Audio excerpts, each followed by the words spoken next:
आपला मेंदू 40% मेंदू आणि 100% मेंदू सारखाच असतो, फक्त तो वापरला गेला नाही वापरल्यामुळे. कारण आपण कसं आहे, आपण खूप काळजीपूर्वक या गोष्टी करत नाही. आणि मग जेव्हा आपलं एखादं BA होतं, ग्रॅज्युएट होतो, त्यावेळेस म्हणतो आता नोकरी नाही. काय करतो मग?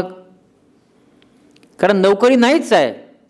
आज सरकारी नोकऱ्या नाही आहेत, कमी झाल्या आहेत, लोकसंख्या भरमसाठ वाढली आहे. तर मग काय केलं पाहिजे? असं शिक्षण घ्या की ज्यामुळे दुसऱ्यावर अवलंबून राहावं लागणार नाही. म्हणजे तसं कुठलंही टेक्निकल शिक्षण घ्या की ज्यामुळे तुम्हाला नोकरी मागायची गरज नाही. आणि समजा ते नको असेल, अधिकारी व्हायचं आहे, तर इच्छाशक्तीने अभ्यास करा. कारण MPSCमध्ये डेप्युटी कलेक्टर होता येतं, तिकडे जाऊन तुम्हाला IAS IPS होता येतं, निश्चित होता येतं. पण कधी होता येतं? इतरापेक्षा जास्त अभ्यास केला जातं. कॉम्पिटिशन आहे ना, कॉम्पिटिशन आहे. आणि या कॉम्पिटिशनमध्ये चांगले मार्क्स पडले, हे हमखास आहे. पण आपल्याकडे तसं होतं का? कॉम्पिटिशन आपण करतो का? करत नाही.